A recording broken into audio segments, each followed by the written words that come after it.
Mas ele realmente, ele fez, ele não partiu do nada. O Fritz parte da psicanálise. Então, muitas vezes a gente ouve críticas em relação à Gestalt, dizendo, a Gestalt tem uma teoria muito pobre, né?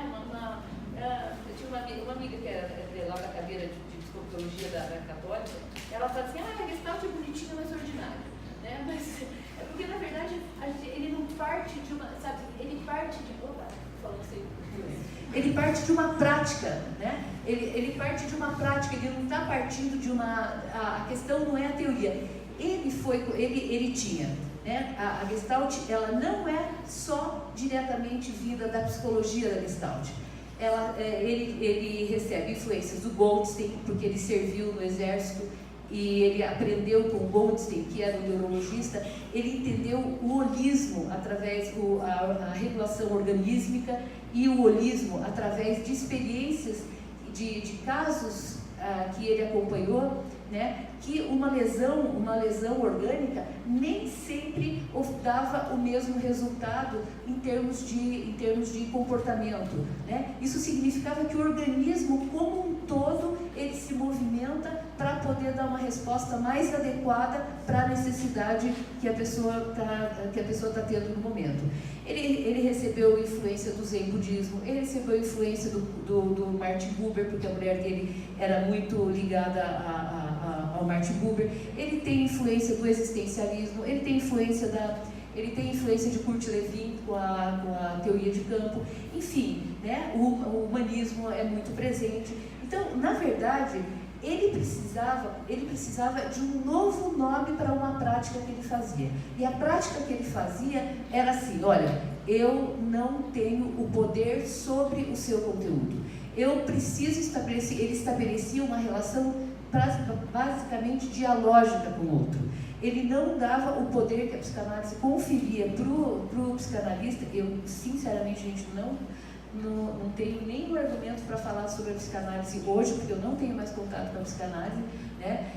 Mas naquele tempo, na época dele, era uma coisa assim, o psicanalista até aconselhava, tipo, olha, casa agora, não é época de você casar, não é época, até a psicanalista na época diz para ele que ele não deveria se casar com a Laura e tal, e ele realmente sai desse modelo e começa um modelo muito mais horizontal, né? E ele vai fazendo algumas coisas e ele começa a perceber que isso dá resultado. E isso precisava... ele tem muita influência da fenomenologia, né?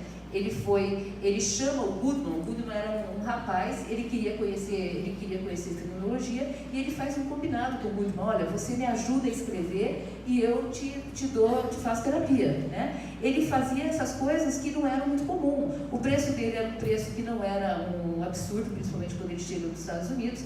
Ele realmente rompe com o modelo clássico de fazer terapia. E ele precisava de um nome, né? No primeiro momento, e quando você pergunta da onde vem a Gestalt, a gente pode falar, você vai ouvir de várias maneiras. E aqui no Brasil, inclusive, no mundo inteiro, você vai ver basicamente duas correntes da psicanálise, da Gestalt terapia. Vai existir um grupo que vai dizer, né, não, o pai da Gestalt é o Fritz Perls, né? E outros vão dizer, olha, na verdade, tem a Laura, tem o Goodman, tem os outros 7, não sei o que tal. Eu particularmente acredito que aqui no Brasil, até pela necessidade de entrar na academia, né, houve muita tentação para ficar com a Gestalt mais rogeriana, com essa Gestalt mais rogeriana e mais filosófica, né? A forma como eu conheço a Gestalt é uma Gestalt do final da vida do Fritz, onde a gente chama a Gestalt mais visceral. Essa Gestalt que vai realmente, sabe assim, que não tem tanto essa pegada muito filosófica do... Pode falar. Você falou Gestalt rogeriana? Falei que existe uma Gestalt que tem um enfoque mais rogeriano, que é um... Isso, Carl Rogers. Uhum. Tá. Essa Gestalt que não tem tanta intervenção, entendeu? O Fritz era ele fazia muita intervenção. Nesse sentido, ele tem algo de condutismo até, sabe? Ele coloca um experimento, ele trabalha muito com experimentos. Bom, para essa prática, né, a Laura, por exemplo, sugeriu o nome de psicanálise existencial, outros pensaram no nome terapia integrativa, outro terapia de concentração, outros, né, desse grupo dos 7 que eles se reuniam, né, uma terapia experiencial, né, que ele buscava muito a experiência.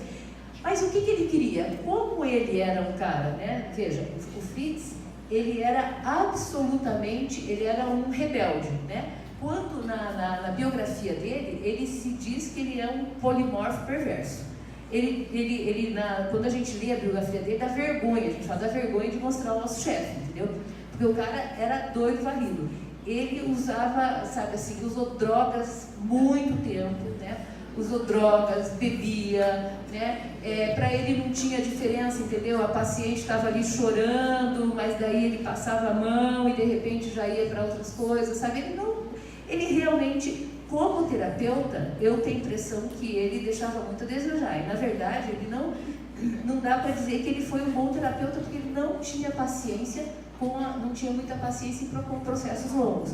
Agora, ele foi um cara extremamente observador. Ele tinha uma capacidade de observação fantástica. Poucas pessoas, né, quando tem um livro que fala Fritz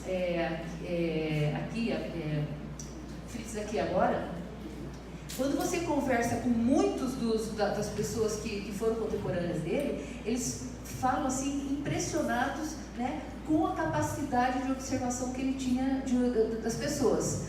Ele conta um caso, ele próprio conta um caso de um violinista que já tinha passado por muito tempo em psicanálise, porque até então era a vertente mais conhecida naquela época, e esse violinista chega para ele e conta que, na verdade, ele faz uma ótima apresentação com a orquestra, mas quando ele vai fazer essa apresentação sozinho, né, ele começa a tremer demais, né?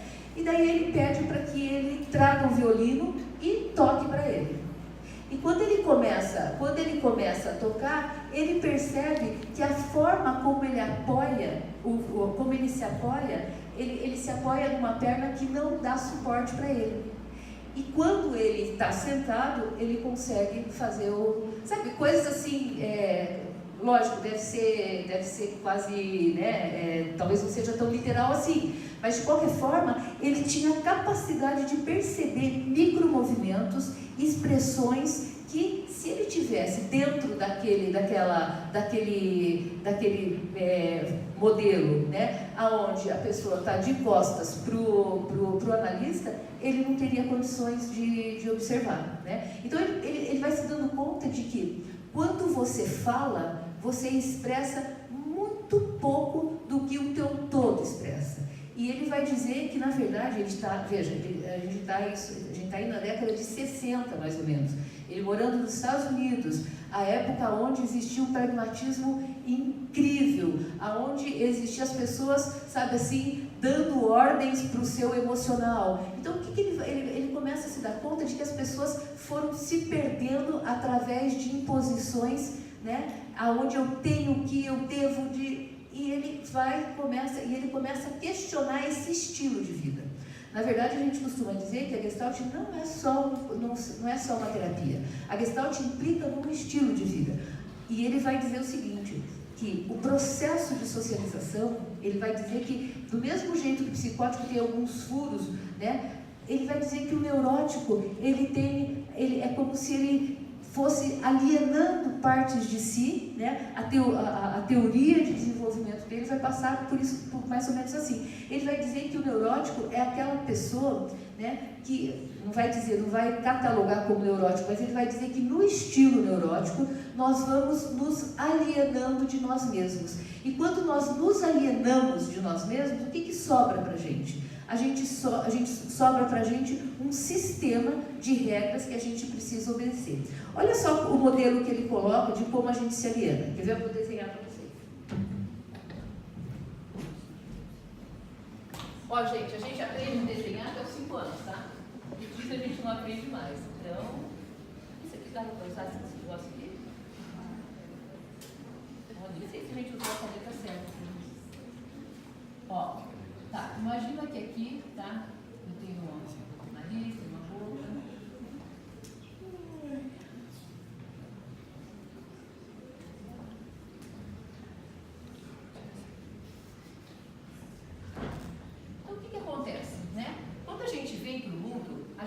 vem, né, potencialmente com tudo aquilo que vai fazer com que a gente dê conta para viver no espaço físico, não é verdade? Mas só que a gente tem isso potencialmente, porque vocês notaram que a criança precisa o tempo inteiro ser confirmada? A criança fala assim, mãe, o rabo do cachorro enrola? Enrola. Mãe, o sol é vermelho? O sol é vermelho.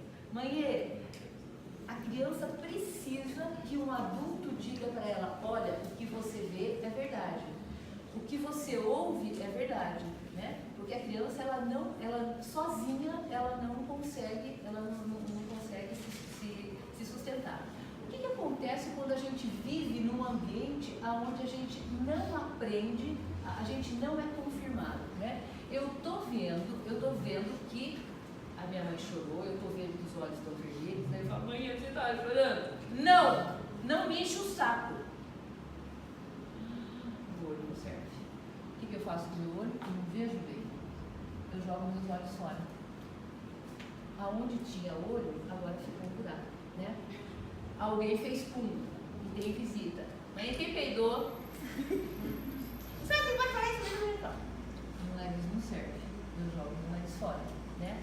Aí eu falo, né, que eu aprendi. Minha mãe sempre contou que ela fez uns biscates. E vocês sabem, isso é um prato dela. Vocês sabem que a gente pode usar, né? Existe se é biscate, você faz biscates. Biscates aqui no sul vai fazer pequenos negócios, né? Aí tá num grupo grande, tem que tomar, minha mãe é biscate. Pum! Na boca, né? Tipo assim, nossa, não falo mais. Esse é o caso de uma advogada que chega no 5º ano e não consegue falar em público, né? Ela realmente ficou sem boca. E daí eu ouço, mas tinha um barulho tão esquisito, tinha um barulho, mas ela falando, à noite, o que era aquilo, mãe? Por que você ficou ouvindo atrás da porta? Vai embora, né? Aí eu bato no amiguinho, porque com 3 anos, até 3 anos, a gente está defendendo o nosso território, né? E vai bater mesmo. Tem 2 netinhos, a diferença de 15 dias um do outro, 20 dias um do outro. Meu Deus, eles têm 3 anos, é um inferno, eles partem para o pau mesmo. Não, você não pode bater, você não pode bater, você não pode bater. O que acontece? Eu jogo minha mão fora e eu não posso chutar, eu jogo meu pé fora, eu não posso andar, eu não posso mexer aqui, porque isso aqui não pode. Daí eu jogo também o meu sexo fora. E daí, quando o meu cachorro está fazendo muita arte, minha mãe manda embora meu cachorro, e daí você começa a chorar e fala assim, mas só é um cachorro! Só é um cachorro, vem sim com essa choradeira! Meu Deus, só é um cachorro! Aí, meus sentimentos vão embora. Aí o que acontece? O que sobra para mim? Sobra um intelecto, sobra um cérebro. E eu começo a me relacionar com o que eu tenho que fazer. E quando eu não tenho olho, quando eu não tenho ouvido, quando eu não tenho coração, quando eu não tenho nada disso, o que eu vou fazer? Eu vou ser um ser que dependo de outro que olhe para mim.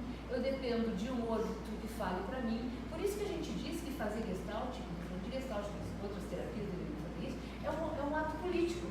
Porque o que eu vou fazer? Eu vou fazer com que essa pessoa agora olhe por si mesma, ouça por si mesma. Eu vou fazer, e todo o trabalho que a gente vai fazer é um trabalho que a gente chama de ressensibilização, né? Então a gente vai, a Gestalt, ela vai buscar isso, vai confirmar o teu ouvido, vai retomar aquela sintonia, aquela sincronia que deveria ter havido nas primeiras fases de desenvolvimento.